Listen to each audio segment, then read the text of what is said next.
Good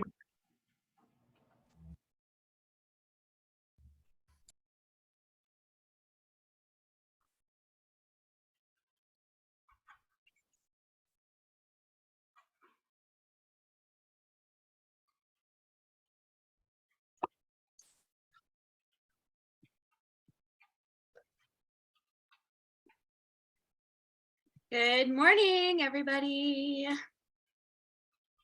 Thank you so much for coming to my talk today.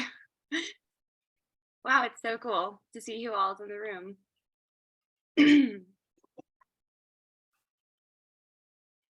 Well, I guess I'm just gonna jump in and get started. Okay, cool. Awesome. So you all came to this because you know that this is a presentation about agrarian trust and the Agrarian Commons and how we are thinking and rethinking farmland access across the country. So I'm just gonna dive in. Okay. So my name is Kristina Villa, and I live in Middle Tennessee on the traditional lands of the Cherokee, Choctaw, and Shawnee people. My partner and I grow vegetables using organic and biodynamic methods. We sell to restaurants, grocery stores, other CSAs. We also contribute to emergency food relief programs in Nashville and in Cookeville. And we also have a small herd of dairy cows, and we sell raw milk under pet food under Tennessee law.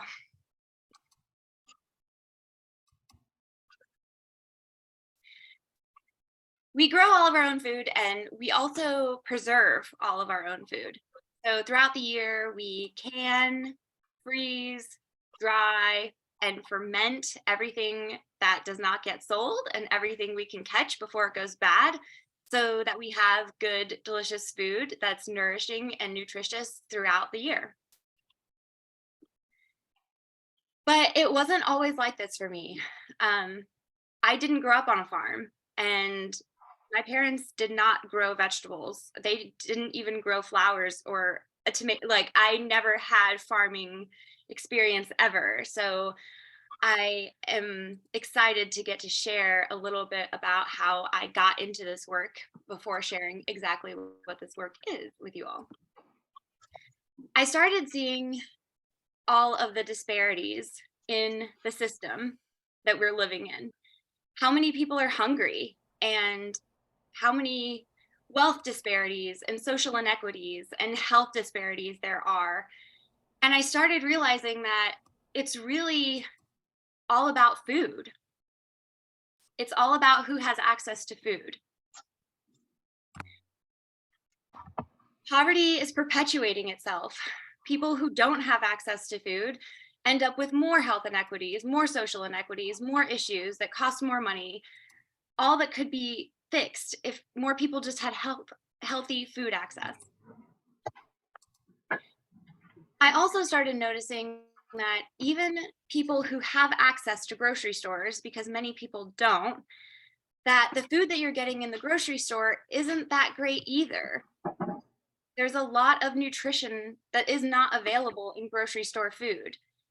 Our soils throughout this country have been depleted and abused. And so the food that is pumped out of those soils do not contain the nutrition that is the best for our bodies. All the while, our world is burning and the climate crisis is all around us. So I thought I should just start growing food. That is the way to solve this. I should just grow my own food. And this picture is from over a decade ago, and I very admittedly did not know what I was doing at all. I think I imported like a whole bunch of topsoil, which makes me cringe now thinking about where that came from and how that got to me.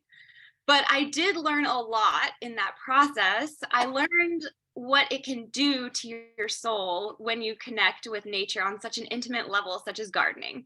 And I learned how much food can come out of a garden.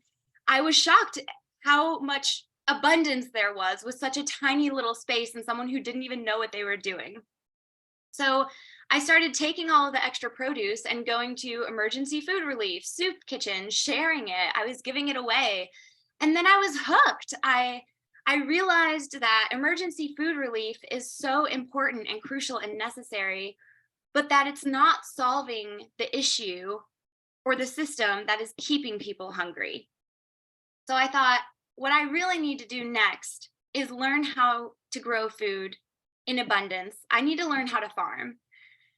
So I dropped everything and moved to the oldest and largest organic farm in Tennessee and learned how to farm and learned how to grow a lot of vegetables. And I learned how to build soil, and I learned how to live with the ecosystem and nurture the ecosystem and live in harmony with it. And that's when I realized the struggles that there are around land access in this country. After I learned how to farm, I could do it, but where? I couldn't afford land. At this point, I shared with you that I farm in Middle Tennessee and grow vegetables and have a herd of cattle, but I don't own that land. I lease that land. And I'm lucky to have a creative land access situation, but that's not the case for many people.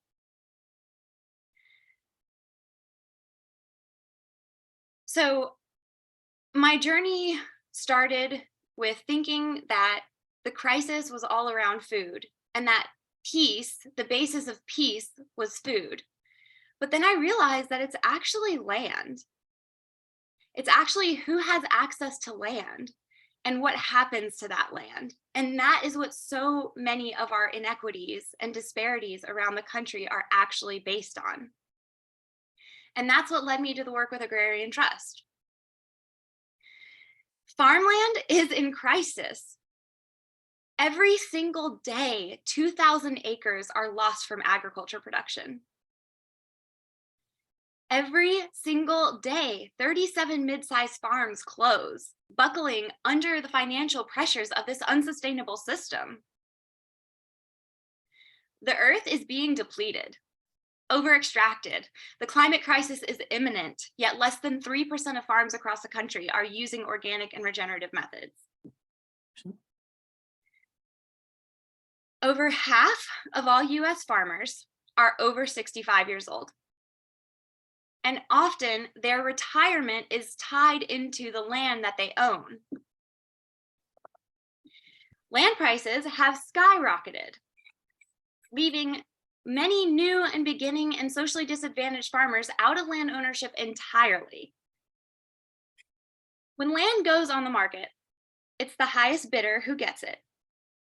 That's usually developers, speculators, investors, wealthy people who want big private lawns. It's not the kind of people who are growing food for their communities using ecologically sound methods. It is predicted that over 400 million acres of land is going to transition in the next decade. Who has access to that land? How that land is transitioned and held matters right now more than ever. Agrarian Trust is a new organization with an innovative way forward to fill the gaps needed so that aging farmers can retire with dignity and so that emerging farmers can have access to land without financial barriers locking them out. The system that we're living in right now is not working. But Agrarian Trust is finding ways to work within that system to protect farmland and to support next generation farmers. We're doing this through a variety of initiatives, one of which is Faithlands, which is working to connect and inspire faith communities to use their land in new ways.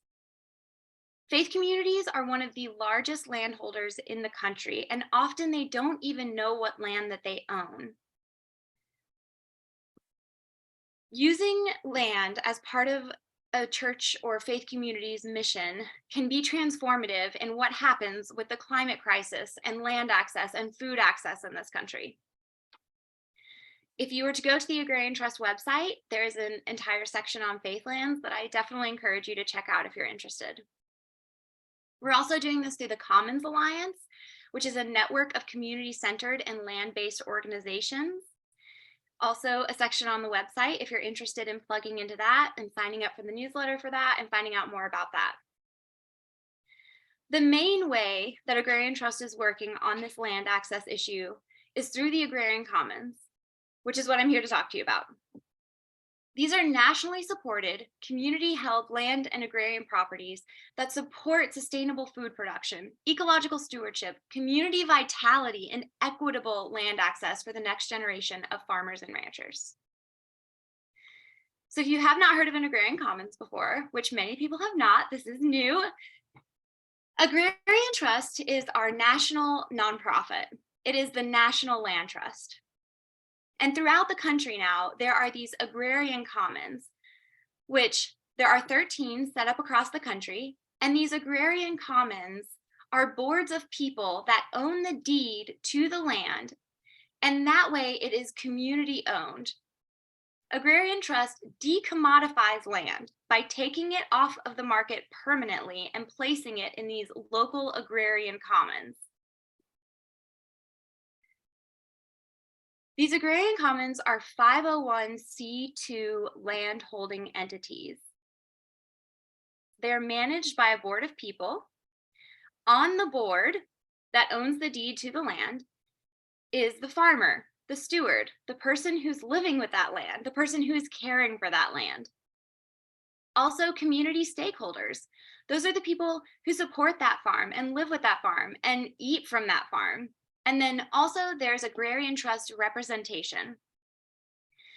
But as you can see, there is not enough Agrarian Trust representation to swing a vote. So the voting power lies with the local community, the farmers, the stewards, the people who are living with that land.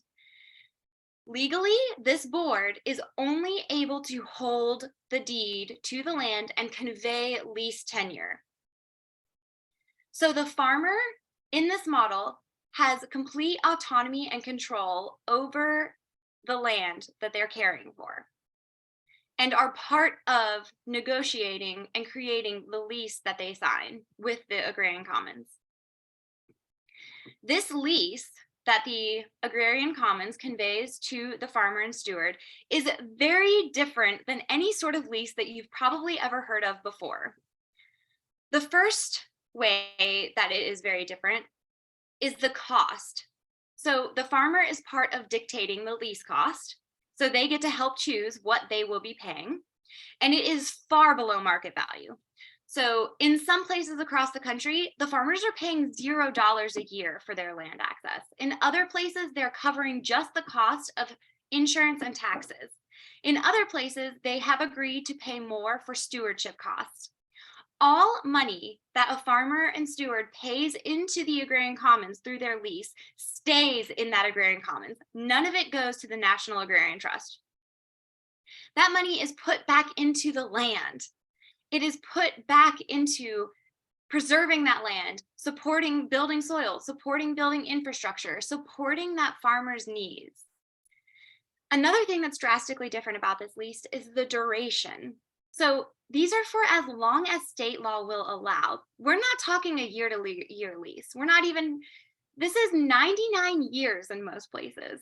That length of time allows farmers to build soil, to plant perennials, to dig deep roots, to really plant themselves in place and care for their land, knowing that they have the long-term security of this 99-year lease. Another component that is unique about this lease is the rights of nature. So in this lease, the Agrarian Commons are part of the lease, the steward, the farmer is part of the lease, and another part of the lease is nature.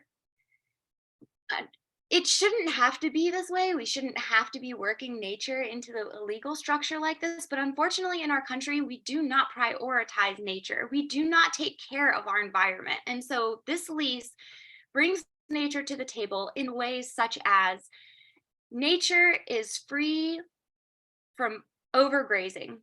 Nature will be free from pesticides or fungicides, harmful chemicals.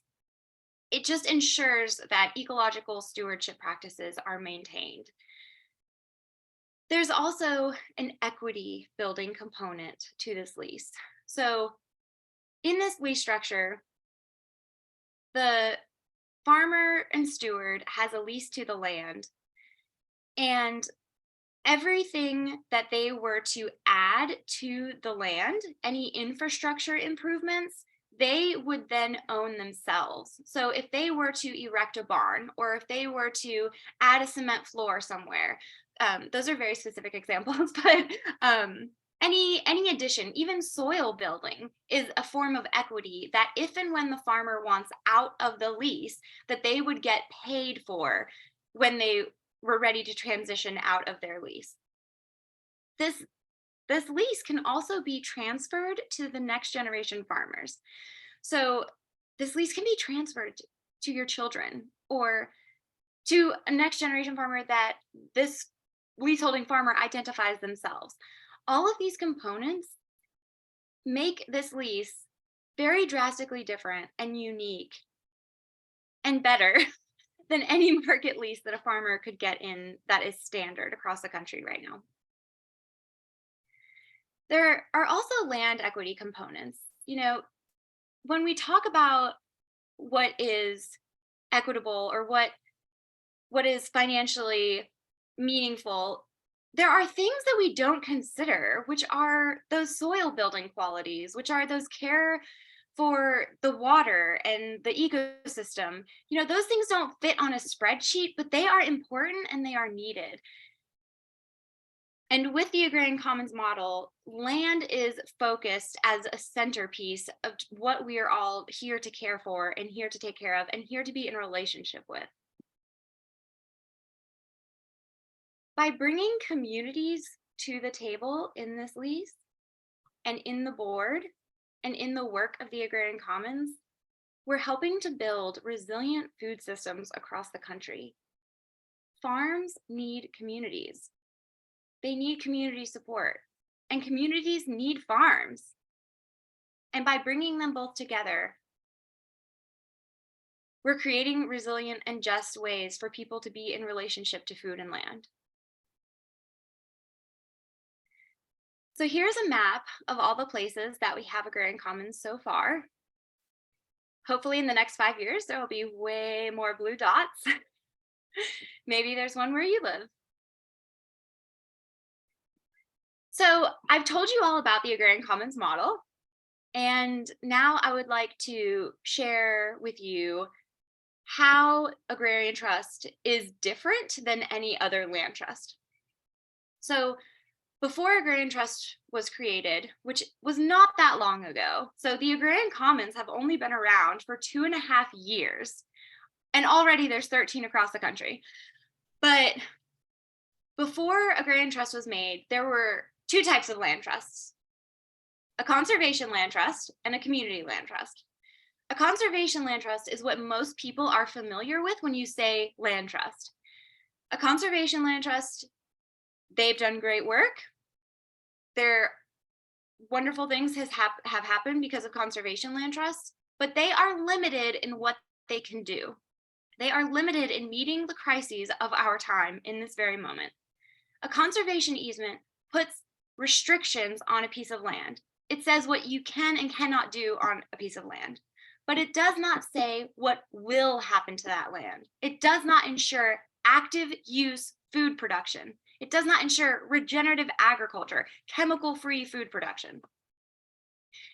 Also, with a conservation easement, land is still on the market. It can still be bought and sold. It is still only available to whoever has the most money to purchase it. That does not help people who are farmers, who are wanting to steward and care for land and grow food for communities. Also, with a conservation land trust, decisions about that land are made from the top down. That means people who have never even seen that land are making decisions about that land. A community land trust, that's what the Agrarian Commons model is also based on, is the community land trust model. And the community land trusts have done great work, but they are limited in the way that most community land trusts focus on infrastructure and housing and not agriculture, not land. And they also lack the national support that a typical land trust brings. So Agrarian Trust took the very best of both of these land trusts and combined them into one new land trust, which is what we're here talking about today. So these are the ways that they are different that we just talked about: mission, legal structure, governance, ownership, access, the equity pieces. And now I would love to share with you some examples of how this is working across the country. So the very first Agrarian Commons was a 10-acre land gift from a woman named Caroline Gardner, who had 10 acres that was just for hay. And she thought, I don't need this, and other people do. And so the local Agrarian Commons board put out a request for proposals and selected Modest Family Solutions to be the leaseholding stewards of this 10 acres. This group of people did not have land before. They were aggregating food from many different organizations, and they were growing as much food as they could on their front lawns. And they produce and share 10,000 pounds a month with food insecure and BIPOC communities in Washington. It's really amazing to see the transformation and the amazing progression of this community and what they're able to do with this access to land. So that was a story about a land donation. This Agrarian Commons in Central Maine, the Little Juba Central Maine Agrarian Commons, was the very first land project that Agrarian Trust fundraised for. So most land acquisition happens through either land gift, or we as a national organization do a fundraiser that's public and takes in a lot of philanthropic dollars from across the country. And this collective of people, the Somali Bantu Community Association, they had already organized as a collective of farmers. They were refugees who were new to this country, did not speak English, but had farming backgrounds. They wanted to grow their own food. They knew how, and that was such an integral part of their culture, but they did not have access to land. Living in the widest state in the country, they bounced around from land to land, lease to lease. They were never able to keep a lease long because landowners were racist. They didn't like hearing the languages they spoke. They didn't like seeing the clothes that they were wearing in their ancestral culture. And they partnered with Agrarian Trust and were able to secure a piece of land. And now they have a 99-year lease, and over 200 families are farming on this farm at Liberation Farms, growing food for themselves, growing food for market, producing incomes for themselves. It is beautiful what is happening there. Students come weekly to learn to grow food, to put their hands in soil, to experience what it means to connect with land and food. And this is something that they would not have had otherwise. So most of the projects that Agrarian Trust has done throughout the country have had a social justice aspect and focus. And this project in West Virginia was a land justice project. You know, West Virginia has been over-extracted forever. I mean, most of the country is built on the resources that came from West Virginia through mountaintop removal, through mining, and now it is very overly depleted. And there was a piece of farmland that the county actually did something very unique that hasn't happened that many times throughout the country, where they chose to use a tool called buy, protect, sell, where the county said, this needs to be farmland. Like, we should save this for farmland. They knew that development pressure was getting out of hand, and that if they didn't do something, that they were going to lose all of their farmland. So they bought this piece of land, and then they worked out an agreement with Agrarian Trust to fundraise to purchase the land from them after they had put an agriculture easement on it. So we launched a fundraiser and were raising funds for this. And right in the middle of our fundraiser, The park that was right down the street from this farm got turned into a national park. That sounds great. It is great. National parks, that's great. But right around national parks, whenever a piece of land becomes a national park, the development pressure around a national park becomes insanely intense because the tourists are going to need hotels to stay at and restaurants to eat at. So right in the middle of our fundraiser, developers tried and almost succeeded in breaking our deal and contract, and we almost lost this piece of farmland. This group of farmers, New Roots Community Farm, almost lost this piece of farmland. Luckily, we were able to seal the deal, finish the fundraiser, acquire the land, give them a 99-year lease, and now this woman-led farm pumps out more food than I have ever seen a farm produce. They also, in addition to feeding their community, they are able to supply the local schools with at least one meal a week that is local, organic, nourishing, nutritious food right from their farm.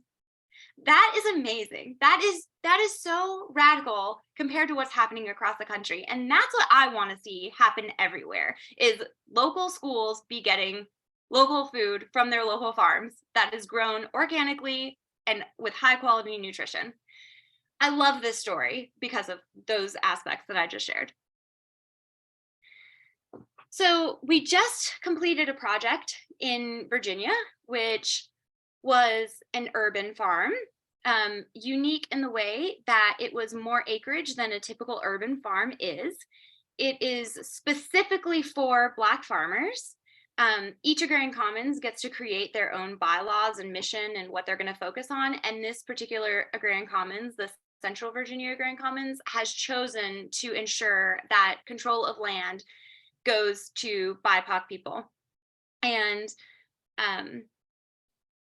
this piece of land that just came into the Agrarian Commons, the Petersburg Oasis Community Farm, is right next door to an elementary school in what the USDA defines as a food desert, but what I hope that we all know is actually a food apartheid, because these things do not happen on accident.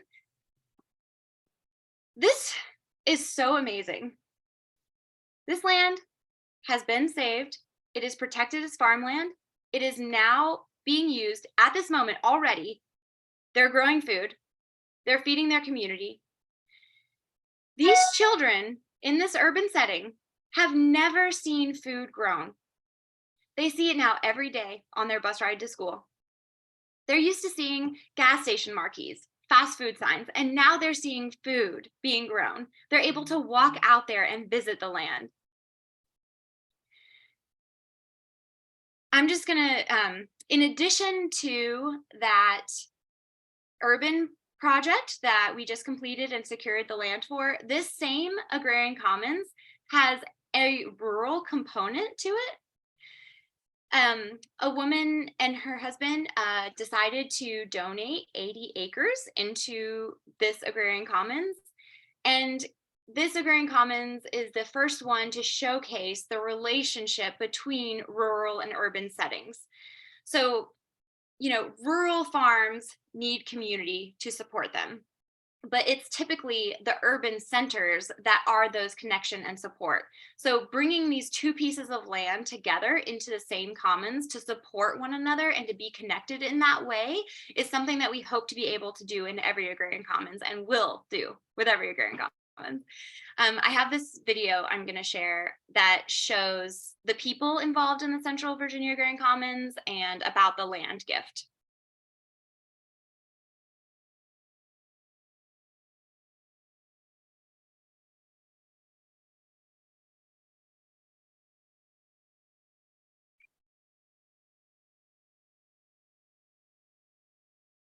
When you grow up in the city, you don't really have a reference point to see firsthand and experience firsthand how food makes it to your table.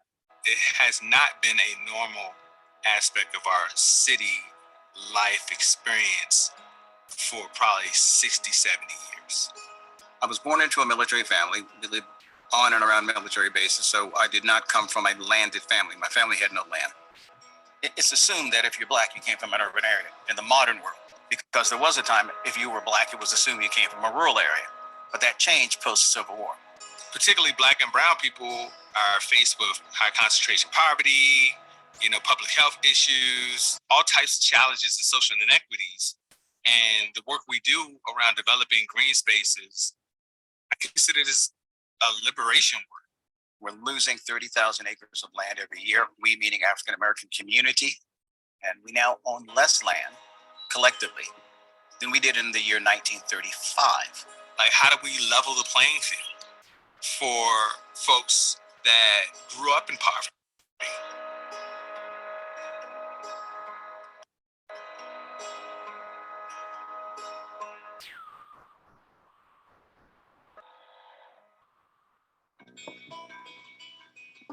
My father bought this land in 1968. All of my life, he grew a garden, and my mom put us to work in it and had us picking and shelling and all that sort of thing. Cattle farming, that was my dad's thing. When we heard the Agrarian Trust presentation, and they emphasized the injustices toward Black ownership of land.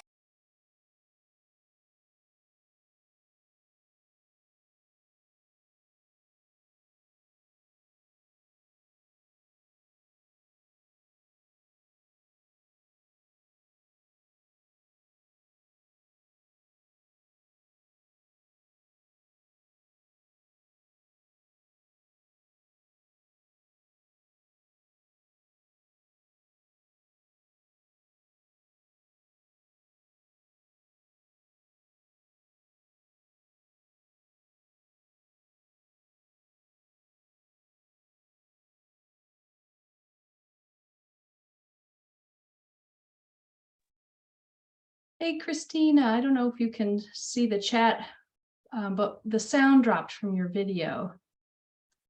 Complementary things. There we go. The Virginia Agrarian Commons, we aspire to connect people to both rural land as well as urban land.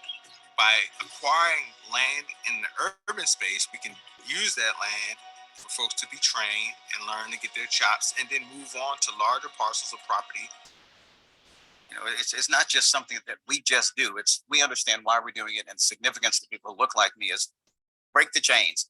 And one of the last vestiges of that is being chained to food systems that you're not included in. That's why agriculture is the game changer. I don't have a firm answer to the question of how does a person or a household figure out when they're taking too much of the Earth's resources and somebody else is bound to suffer. But the sense that to whom much is given, much is required, that has taken a deep root in me.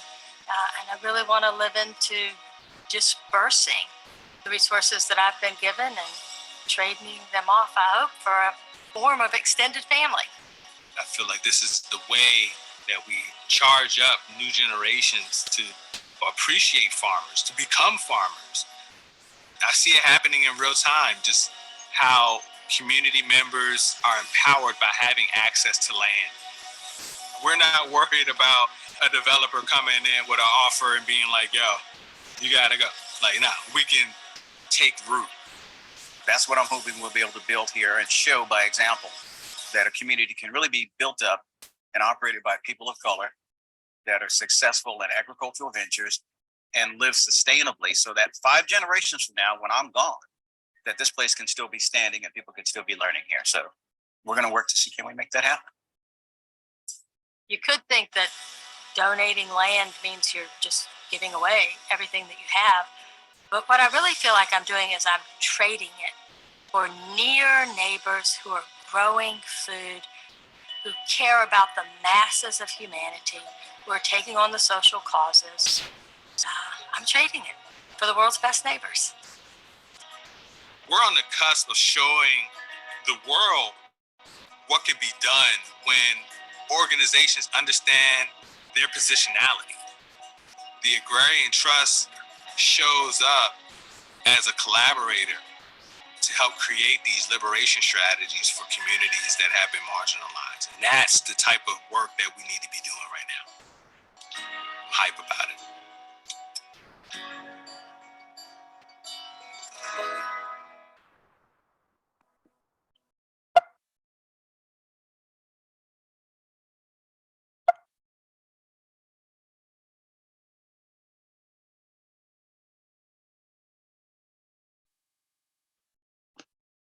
right, let me just pull my presentation back up.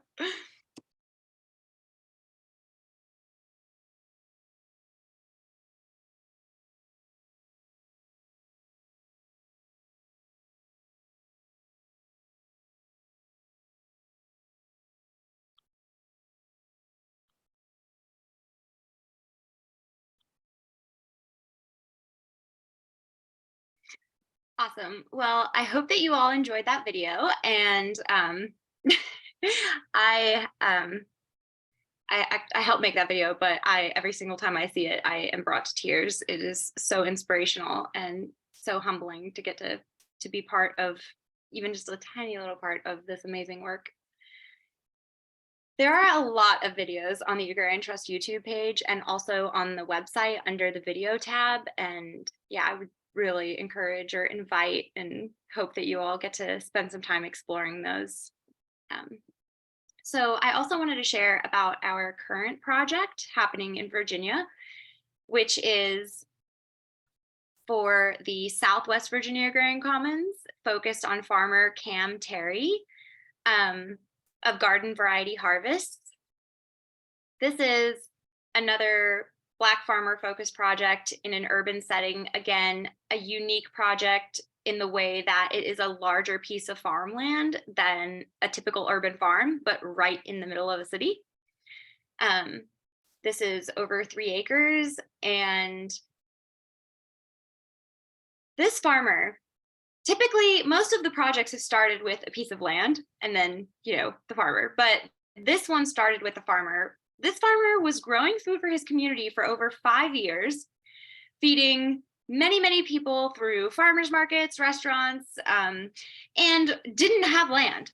He was borrowing people's lawns. He was driving all over the city using people's borrowed lawns to grow food. And right now, we've secured a short-term lease that's giving him access to this farmland that we're fundraising for currently right now. And he's right there, he's growing on this piece of land already and building infrastructure, just trusting and hoping that this fundraiser is going to be completed. And it has been able to increase his food production by 300%, access to this land. Now, every single week, the high school students come out and learn and get to help trellis vegetables and plant things and cultivate food and harvest food. And it's right next to an airport, so planes are flying over and seeing food production happen in this USDA-defined food desert, which is an apartheid. It's amazing, it's radical, it's transformative, and if you feel called to contribute, then you can go to our website and do that. Really excited for what that is doing for that community. So, how to get involved? You can sign up for our newsletter.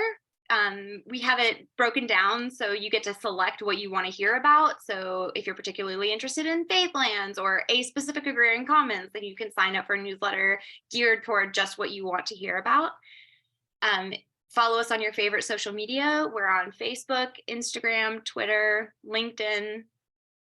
If you're a person of faith, then I shared about Faithlands, but I also want to note that we put out a beautiful, inspirational Faithlands toolkit, which is available as a free PDF on the Faithlands website. And it shares all about what faith communities can do with the land that they have access to, not just about the Agrarian Commons model, but other ways for them to be thinking about and to be in relationship to land.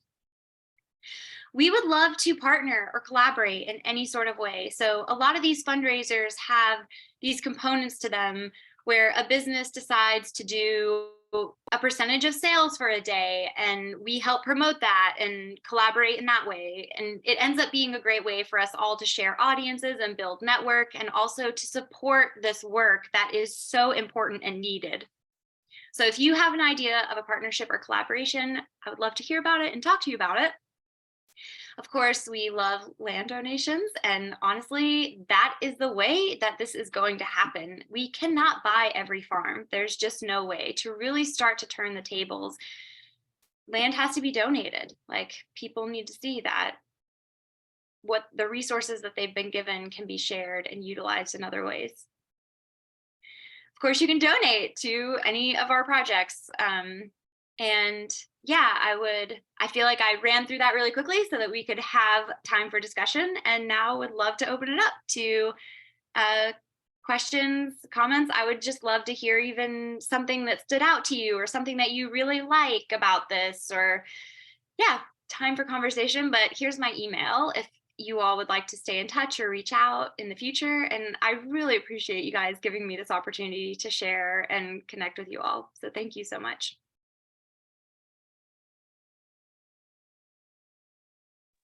So I have a question about fundraising. So you said sometimes the land is donated and sometimes it isn't. So I guess, can you just talk about where Agrarian Trust comes in for fundraising, both when land is donated and then when you're purchasing it outright? Like, is there a lot of like legal costs that go into it, and just kind of giving us a better picture of that system? Yeah, so that's a great question. Thank you, Andrea. So the fundraisers happen even when land is donated, because there are still costs associated with donated land. So there are legal fees and real estate transactions that need to happen, and fundraising is needed for that. But most of the time we fundraise for land acquisition cost. And then with that, there are things like stewardship costs, endowment, and reserves. Like for many of the fundraisers, we've included some infrastructure needs in the project fundraiser.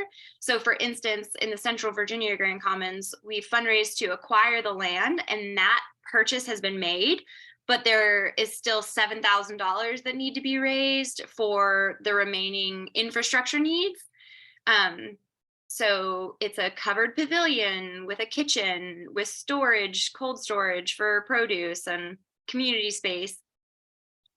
So the local commons all are in charge of the land, have the deed, make decisions about that land. But one of the main places that Agrarian Trust shows up is for the national fundraising. So like that national support. And the fundraising happens through mostly philanthropic dollars, but also through foundations, different businesses or partner organizations in that community. So before we launch a public fundraiser, we typically try to have about 40% or so of the money already raised through conversations and collaborations in that local community or through our national partners. That way, when a public fundraiser is launched, it just works better to launch a public fundraiser when people can see that there's already momentum for the project. When smaller dollar donors or like the general public see that there's already a good start and that there's already like bandwagon momentum, then they're more likely to contribute. And that public fundraiser is great, obviously, for raising money, but something else that we've found that it's so great for is the ability and the chance it gives to share the stories of the project. So, doing a public fundraiser, you get to share with people about the work and about what's happening on the ground and about how it's transforming communities and relationships to land, and just raising awareness about the issues and the inequities and the crisis that we're addressing. So I think I answered your question and then also went on some tangents. Did I address everything that you asked? Yes, that was great. Thank you. Thank you. Kristina, we have some questions from earlier in your presentation I wanted to lift up from the chat, and I can either read it, or do you want to zoom back? For example, Melissa was asking what happens when a leaseholder uses chemicals or overgrazes. That's a really great question. Okay, so I could not see the chat while I was screen sharing. I see it now, but there are so many that I couldn't. So yeah, if you don't mind helping me navigate the questions in the chat, so thank you for that one. That's a really great question. So just like a typical land trust would have authority over land as far as, okay, so say a conservation land trust places a conservation easement on a piece of land. It's then their job to ensure that the conservation easement that may say no logging or may say no confined animal feeding operations, that those are enforced. So in the same way, agrarian trust job is to enforce that the lease, the stipulations are followed. So if that were to happen, then agrarian trust would come and say, you know, you have X amount of time to rectify this situation, or that's the one thing that would make it so that we could break the lease with them if they are doing something like using harmful chemicals or overgrazing, or, you know, not those, the regenerative ecological stewardship is the one thing that agrarian trust maintains and ensures happens to the land. So we would just make sure that either that was addressed by the farmer or steward, or we would break the lease with them. And that leads me to something else that I should mention and share, is that, you know, this model is a great way forward, but it's not the only way forward. And there have to be many solutions and many people working on these issues for them to actually be addressed. And so this Agrarian Commons model, we've worked with Vermont Law School to put out a toolkit. You can Google Guide to Creating an Agrarian Commons and get all of the documents that you would need to start an Agrarian Commons yourself. So the lease itself, like a lease template, is on the internet and available for anyone to use and see. So you could explore that yourself. And then every lease that is in use right now throughout the country, like, you know, in Washington, in Maine, in Virginia, like they're on the website, on the Agrarian Trust website. You can click an individual Agrarian Commons and see a copy of the actual lease that is in place and being used. So this transparency, you know, it helps keep everyone on the up and up and is like good and feel good, but it's also there because land should be a commons and so should knowledge. Like everyone should have access to these resources and know how to be able to do this. So all of these things are available on the internet, on the Agrarian Trust website, and definitely encourage everyone to go spend some time like checking them out and seeing how they're working and utilizing themselves in your communities. Thanks, Kristina. Another question that came in earlier is from Alex. Do all farmers need to farm together, or do they all have separate plots? That is a really great question also. Thank you for that. Okay, so the Agrarian Commons has the lease. They convey, or I'm sorry, they have the deed. They convey a lease to sometimes a nonprofit, which then that nonprofit is the communication between farmers. Like for instance, in Maine with the Somali Bantu Community Association, the Somali Bantu Community Association is the leaseholder. And then their organization manages how they want to manage the land and gives the land access to those 200 farmers. For instance, in Southwest Virginia, the leaseholder will just be Cam Terry, and he has full ownership autonomy of that land, period. In Washington, it's just Adasha Turner of Modest Family Solutions. Like she is the leaseholding person. So there's no specific blueprint to how this all works. It is unique to place and to people and to the land and to the needs of that community. Right. A related question is, some states don't allow 99-year leases. Can the Agrarian Trust help people set up commons in any states? Yeah, so obviously we would rather have, as our stipulation is just as long as state law will allow, and in most states that is 99 years, but we just do whatever that state says that is legal for the lease. So in places where it's lower, then we just work in that it'll just automatically roll over unless the leaseholder wants to negotiate or change something about the lease themselves. Otherwise, it just keeps going and renews.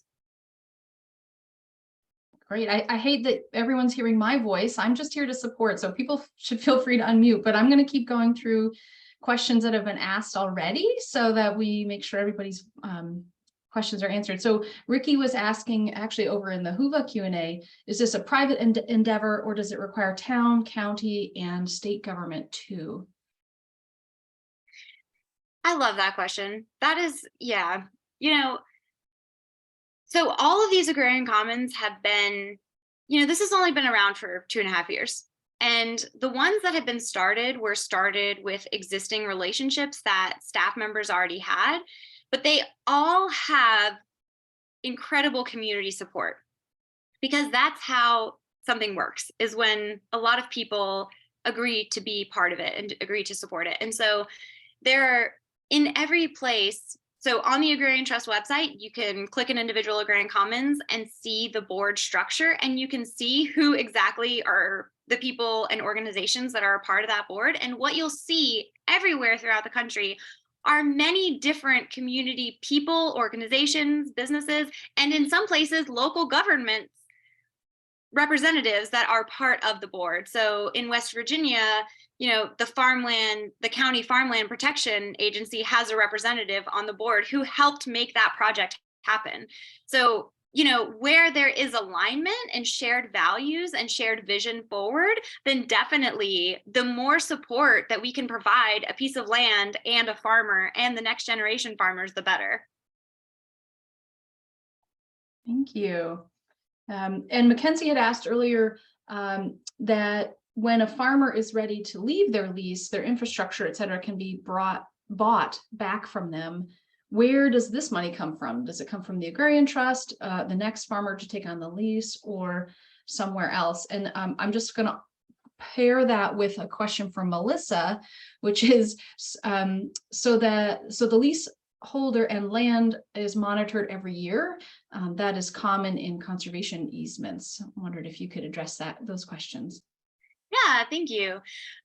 So yes, when the leaseholder decides to exit the lease, they sell that lease to the incoming farmer.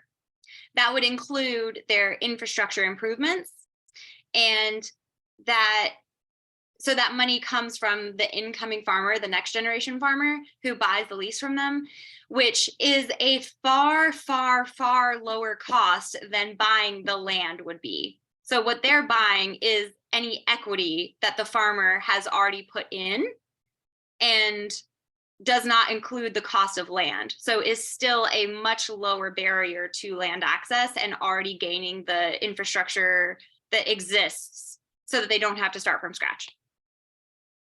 And yes, so the Commons board would be the first, the people who are responsible for ensuring that the leaseholder is practicing ecological stewardship and abiding by the lease.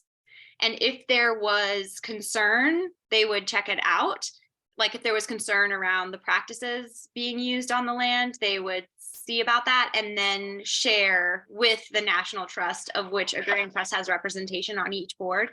And then Agrarian Trust. Let me begin by thanking my team here. They did one heck of a job in averting what could have been a. Sorry, that sounds like the YouTube video that came after the Agrarian Trust one. Kristina, were you done with that answer? Sorry that got interrupted, that you were interrupted there. Luckily, it came right at the end. Yeah. Perfect. There are a couple more. The last two pieces in the chat are you're caught up to the last two questions in the chat if you want to look at those yourself, from Barbara and then Michelle. Okay. So Barbara asks, what are some of the challenges you've encountered trying to set up Agrarian Commons? What pitfalls would you suggest people watch out for? Wow, that's a really great question. I mean, many. This work is new, and to be totally honest, like, this is a new model. Like, this is a new way of being within a system that has been going for a very long time. So there have been challenges and there have been things to overcome. Specific challenges that we've encountered would be maintaining clear, consistent vision through a board. So like keeping cohesiveness on the path forward among board members. That has been a challenge in some places. obviously the fundraising component, you know, it's hard to raise a ton of money to buy land over and over again, but it's interesting what the public wants to contribute money for. So like, for instance, the West Virginia project was a little slower going because of the lack of interest in Appalachia, and the fact that there was not a social justice aspect. And like, you know, there have been challenges with, I guess the greatest pitfall to avoid would be trying to do it all yourself. Like, the biggest thing we've learned is that community support is so crucial. It's like finding those very good supportive partners in the community that can be part of the board, can help support farmers, can help do the fundraising costs necessary to start the project. That is so crucial. And, you know, like finding, so each Agrarian Commons has a local lawyer. And so finding a lawyer in that community that has the skills and education and everything necessary to do the work needed, but also with aligned vision, you know, those are challenges. But, you know, everything that we all do have challenges. So just, yeah, we've learned that community support is the number one way to get around all of those things. Do any of the agrarian trusts, Michelle asks, so far include housing for the farmers on site? Yeah, you know, farmers need a place to live, and that there are agrarian commons properties that have houses on them, but so far none of them have been chosen by the community or by the farmer themselves to be used as a home. Some of them have been turned into community centers. Some of them have been turned into like storage facilities or wash pack stations. So this work is not led by the National Trust. Like, we as Agrarian Trust staff members are here to support what that local community and what that farmer wants and needs. And they're the ones that get to make those decisions. But there is housing developments being started right now in the Central Virginia Agrarian Commons. So in that rural gift from Callie Walker that you saw the video about, they are working with an architect right now who is working to build eco-friendly housing, and will be another fundraiser in the future to get the money needed to build housing for the farmers that will live in that rural community. Which, that reminds me of another challenge that I should have mentioned when answering Barbara's question. Racism has been a big challenge. Like, that's probably the biggest challenge that has happened so far with, you know, rural land comes in, people want it to go to people who've historically not had access to land. But the reality of the situation is, like, we also have to make sure we're not putting people in unsafe situations, and addressing that and providing the support necessary has been something difficult to navigate. Can farmers grow anything on the land, including perennial crops and trees? Yes, absolutely. So as long as it is chemical-free food, fiber, or medicine production, then yes, they have complete autonomy and decision-making over what they grow.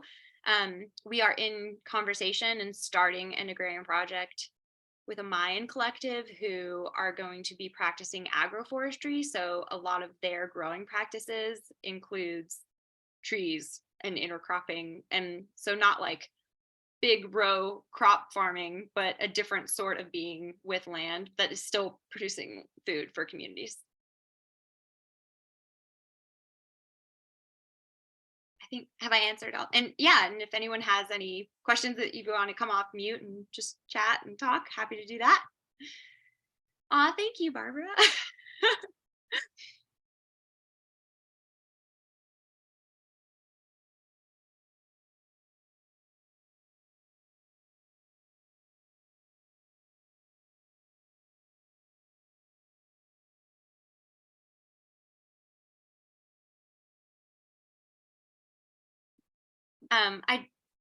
Yeah.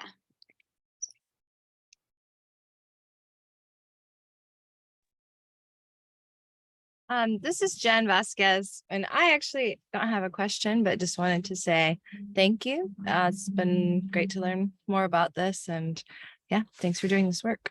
Thank you so much. Thank you. Yeah, I'm so honored to get to have been part of this conference and to get to share with you all. And the fact that so many people showed up to hear about this was so amazing and humbling, and I so am grateful. Thank you all.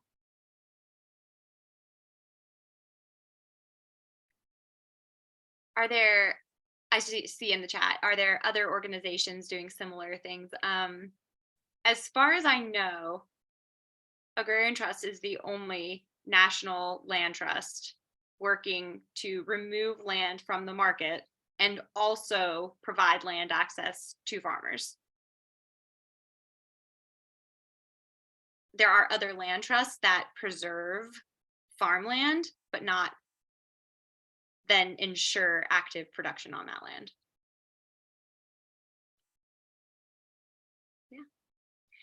Yeah, I'm just gonna put my email in the chat and just want to make sure that anyone who wants to can reach out at any time. I would love to talk, answer questions, or just share.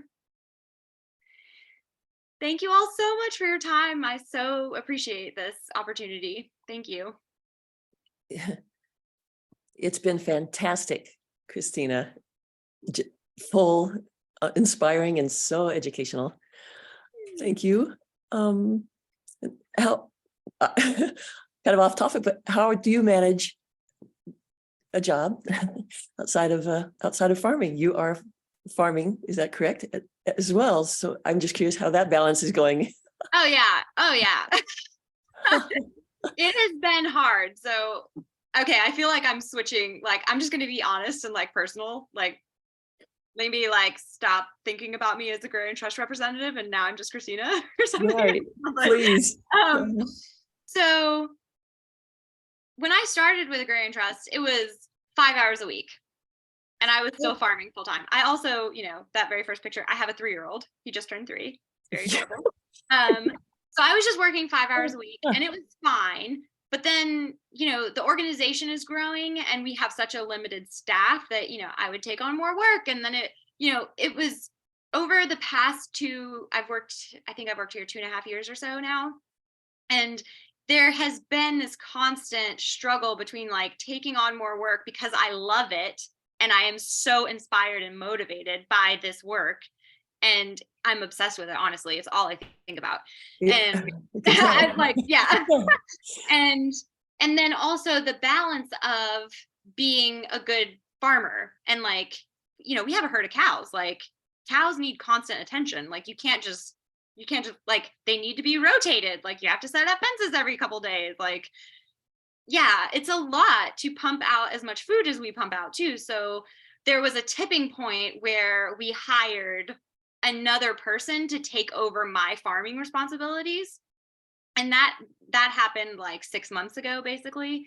And that has given me a lot of breathing room. And now, yeah, I do basically work full time with the Agrarian Trust, but I also have additional support through hired farm hands and also brought family in, not brought them in, but like have more of a routine with my mother-in-law who helps watch my baby. And like, yeah, Right. it just had to pivot and adjust to meet my personal inspirational needs and also like my family and farming needs and our community's needs, because like I shared, like we donate a lot of food.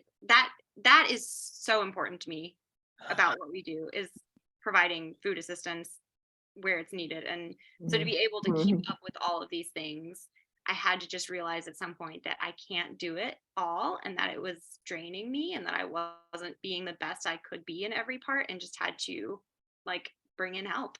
And if you were going to donate much of your food and what you were growing, you needed another source of income. Yeah. So that was, it all kind of fell into place. Gosh, awesome. Thank you. Yeah, I mean, farming income is very low. That is a reality in this country. Like if you're a farmer, you're probably not making that much money. So that is a whole nother, it's crazy how much it costs to farm ecologically and how much time it costs to farm ecologically, but how little produce sells for. Okay, and you're in Tennessee, is that right? I am in Okay. Middle Tennessee. Yep. Okay, Mhm. thank you again. Yeah. All right, and best to you. Thank you. Good luck. Thank you.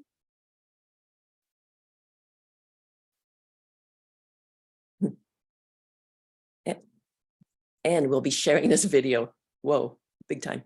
Aw, thank you so much. Thank you. Awesome. Yeah, thank you so much, Kristina, for both your presentation, your energy, like the video, all of this is really awesome.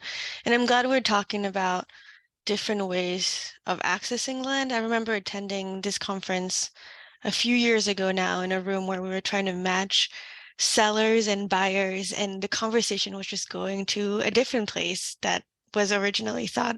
So I'm really glad we got to this point where we can talk about how do we share land access? How do we kind of come together instead of, sell and buy land? And I'm really glad you mentioned agroforestry because that's where I work. We're in the Midwest promoting agroforestry, and we're running into this big challenge of if you want to plant trees, you need to own your land or at least have very secure land tenure. And the people who own land are not necessarily, well, they're all white in Wisconsin. Let's not let's not lie. Yeah. In most parts of the US and the Midwest. And so we've been talking or trying to talk about what are some alternatives to this kind of established system of borrowing money to buy land, or as a woman, working until you're 45, 50 to gather the funds to actually purchase your land so that you can finally farm the way you want to farm. And so I'm really excited to hear all the work you've done, even just in 2.5 years, because that's, I think, something people have been trying to set up. And I mentioned we're having a conference next week, and each year we have some time to talk about land access, and we've been trying to brainstorm and come together. We're also trying to help farmers establish 99-year lease, but Wisconsin has a 15-year limitation. So we're coming to that same kind of barrier. So I'm really glad for this group, coming together, learning, thinking about options and alternatives. And if you want to keep that conversation going, I hope we can have you come to our perennial farm gathering, which is another conference. And the discount code I mentioned is 100%. So if you've been thinking about it, come to me. I'll share that code with you so you can continue this conversation. Thank you so much, Barbara. Kristina, I had a question that Barbara made kind of inspired me to ask, but when we talk about getting resources to farmers that are historically and commonly denied without land ownership, does your organization do any work in terms of talking with legislators in your states that you work, or just nationally, about how USDA programs could become available to farmers that don't own land? I was just curious if that intersects at all with what you're also developing. Oh yeah, definitely. The policy issue is such a big one. Our organization is not a policy organization. We are very focused on just getting land and giving it to people. That is where we're at. But we are involved in a lot of those conversations, and we do partner with other organizations to bring whatever support we can to their policy work.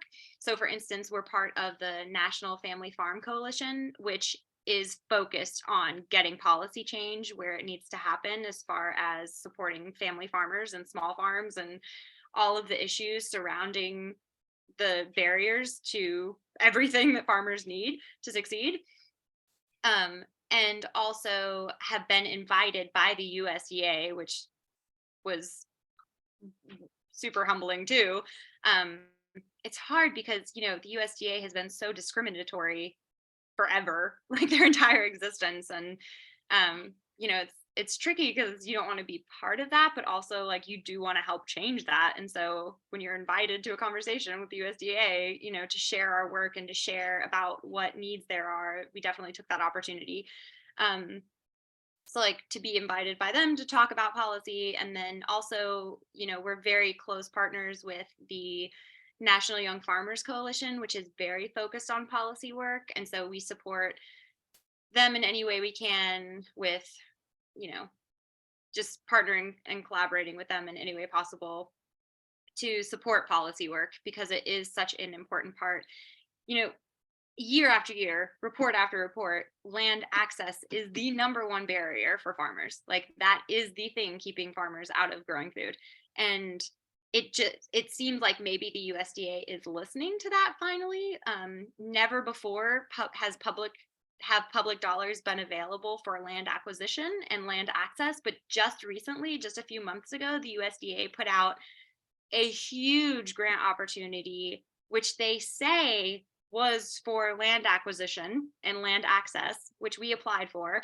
We'll see who they fund. We'll see if they follow through on, if they actually fund land acquisition to support land access, or if they end up just funding trainings and education and outreach, which I hope that doesn't happen. Like, I hope that they're actually starting to see that, like, the #1 farmland owner in this country is Bill Gates. Like, that should not, like, we need farmers to have land access. Like, as a government, as policy, like, they need to be addressing these issues too. So I hope that that's happening. Yeah, totally, Cheyenne. Thank you. That is, yeah.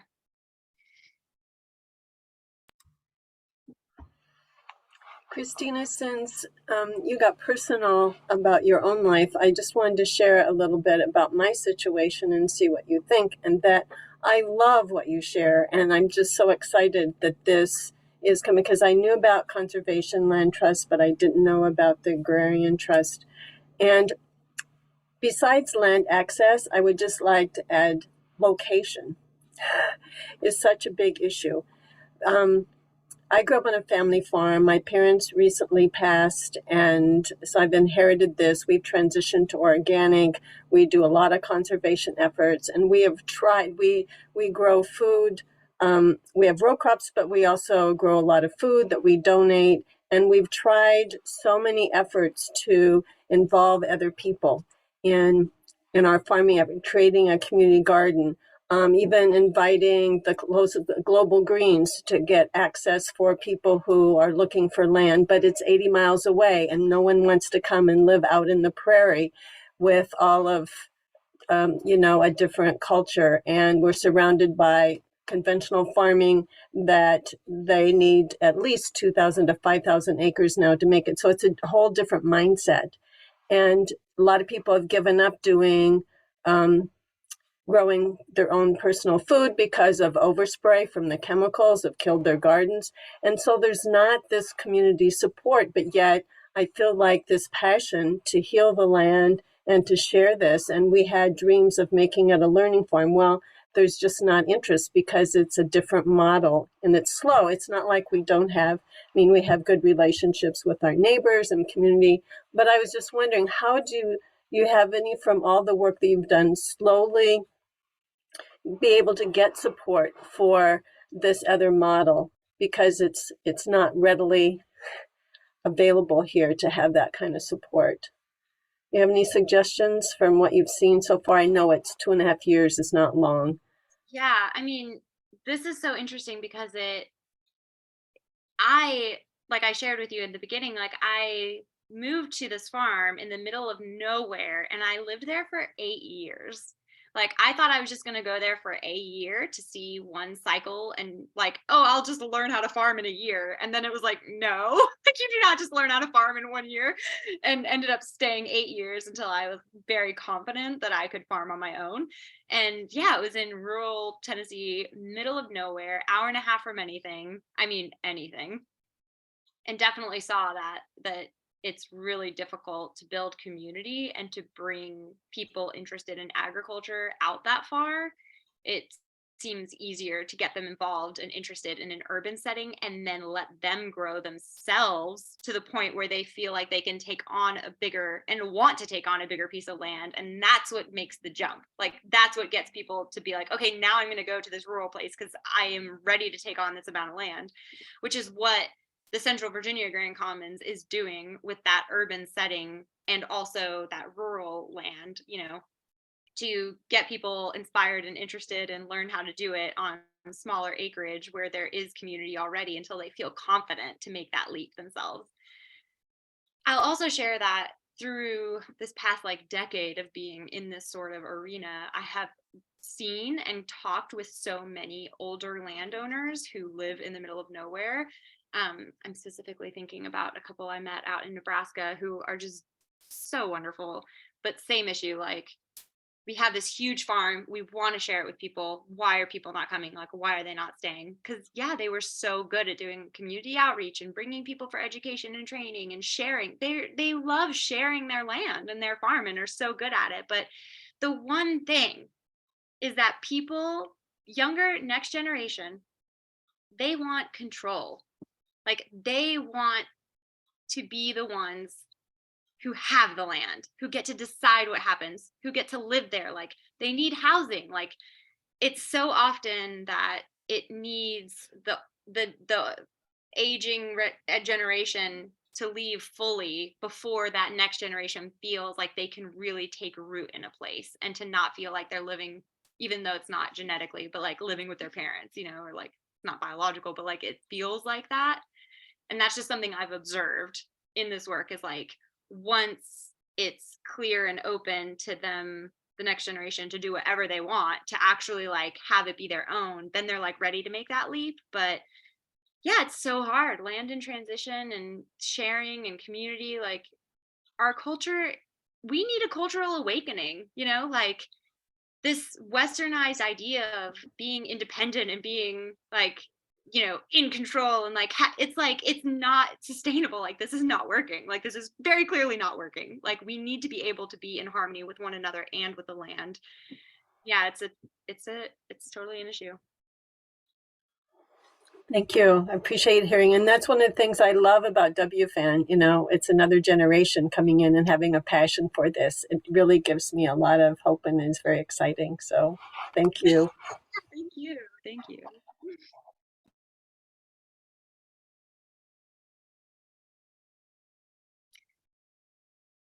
All right. Well, Sarah, do you feel like we've done our thing here? That was wonderful, Kristina, and I'm so grateful to you and to everyone for attending. What a great conversation! And as you saw, Kristina's emails in the chat, so I hope folks will keep the conversation going after we close here. Thank you again, Kristina, for sharing with us. Thank you. Thank you all so much. Have a great day, everybody. See ya. Thank you. Thanks, everyone. Bye-bye. Thank you. Bye.